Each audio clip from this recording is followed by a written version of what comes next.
Тема 3.1. Разработване на дигитално съдържание.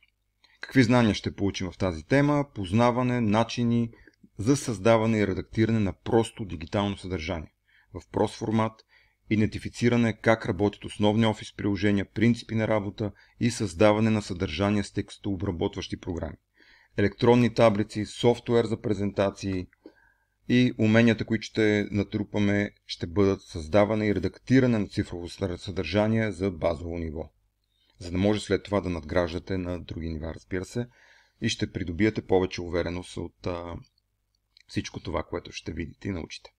Така, офис приложения и офис пакети. Офис приложенията, това са софтуерни програми, специално предназначени да създават и обработват дигитално съдържание, необходимо най-често в офис работа. Според предназначението си разграничаване, следните основни офис приложения са текстов редактор за работа с текстови документи, писма, отчети, обяви, резюмета, сертификати, CV-та, общо взето, каквото се сетите, електронните таблици, това са таблици с текстови и числови данни и извършване на пресмятания и, разбира се, попълване на много информация, която е свързана с нашата работа и улесняване за всичко това. Презентационният софтуер, то е за презентации, текст, графика, филми и други обекти, снимки, които могат да бъдат направени в слайдове и представени на екран, на голям екран или пък на вашия компютър и управлявани от презентър или от вашия компютър чрез мишката или клавиатурата. Офис приложенията се предлагат също в пакет, нарича се офис пакет. Реално няколко приложения са събрани на едно място. Най-популярният офис пакет е Microsoft Office и облачният му аналог е Microsoft 365. Също така има Google Docs и OpenOffice. Така, стартиране на Microsoft Office приложения.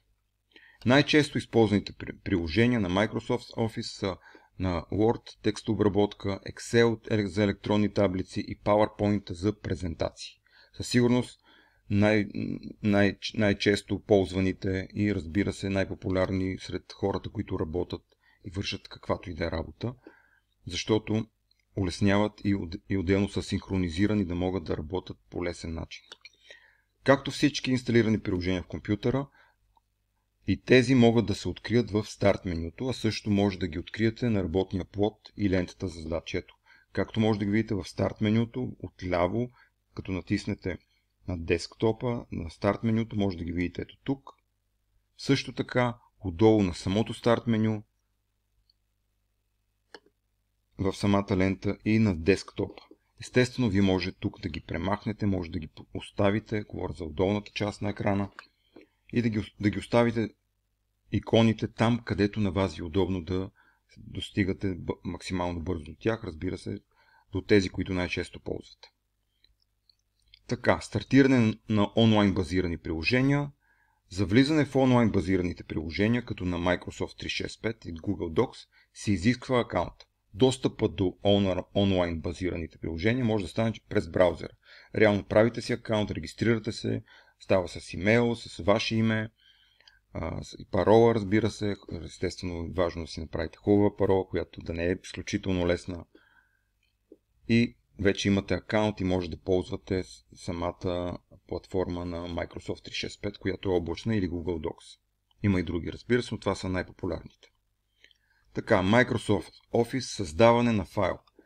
Така, забележете сега, че и трите програми при стартиране на Microsoft Office приложенията са идентични, въпреки че те са различни. Тази е за таблици, тази е за презентации, а тази е за текстообработка.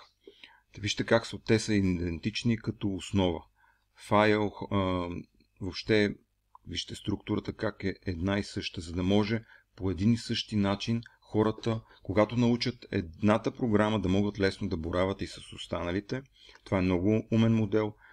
В отворен, ето сега по един и същи начин може да отворите, вижте сега, тук е отворен Word, който е за текстообработка.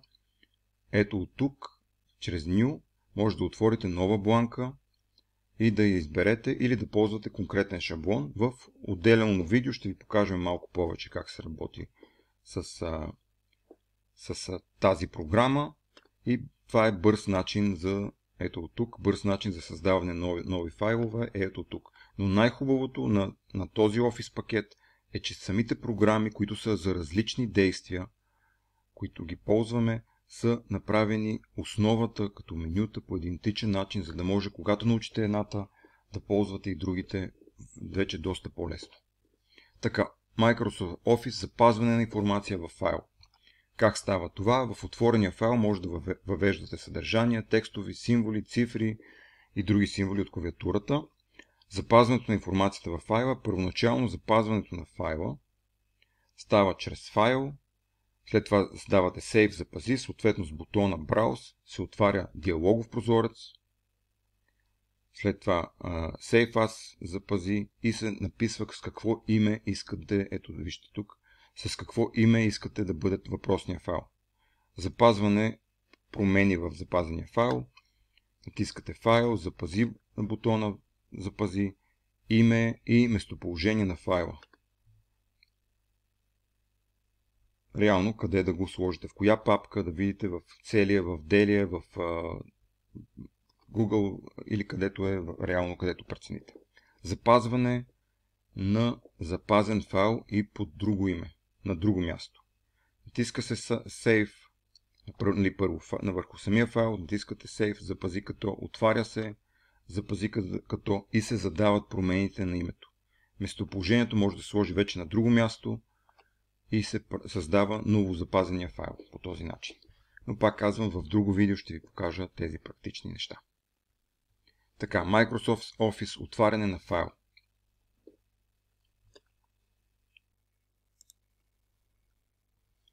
Работа с файлове в Google Docs.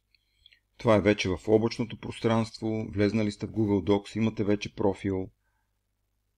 И ето сега ще ви покажем, нали, съвсем накратко, както казах в друго видео, ще ви покажем повече. С бутона Create, създаване на нов документ, ето тук,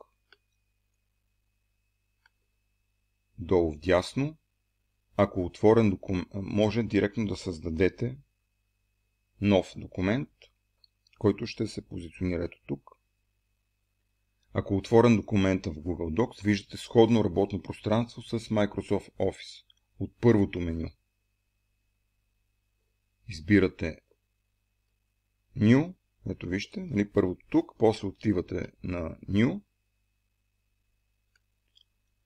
и след това давате Отвори, като New е да създадете нов, а Open е за отваряне на съществуващ документ. Реално, ето вижте тези документи, ако искате да ги отворите, като натиснете върху тях, да давате Open и директно ги отваряте, или ако искате с левия бутон, може два пъти да натиснете и пак да ги отворите, без да е нужно от тук да го правите. Задаване на име на файл, горе в ляво, може да видите самите файлове, може, ето ви забележете тук. Това е на новия файл, който се тръгвате да правите, може да му сложите име, разбира се, за да може лесно да го различавате от останалите. В същото време всеки един от вече създадените файлове, вие може да смените името на тях. Винаги когато има редакция, между другото, ето тук се сменя датата на документа. Специално в Google Docs да знаете, че самото записване на цялата информация става автоматично и не е нужно да натискате така често Save или нещо друго, да го запазвате. Тук изцяло в Google Docs става автоматично самото записване, за да не ви се губи информация. Работа с файлове в Microsoft 365. Създаване на файл автоматично при отваряне. Ето, забележете как става. Тук с бутона Създай. След това отваряте Отвори. Създаване на име на файл, меню за избиране, запиши. И след това автоматично се запазва в облака. Буквално ето това представлява менюто. Нали, създаване на файл, отваряне на съществуващ файл, създаване на име на файла и промените на файла се запазват автоматично, което е много важно. За Microsoft 365, както в Google Docs, е едно и също. В облачните платформи по този начин работи. И тук пак може да си отворите нов файл, дали от тук, да си направите каквото искате и то автоматично се запази. Ето, когато натиснете върху бутона или пък в десния бутон, както е показано, може да смените името на вашия файл. Или да го наименувате, отделно може да ползвате вече съществуващи шаблони, които да ги направите, да ги редактирате и да ги направите като ваши. Благодаря за вниманието и очаквайте още видео.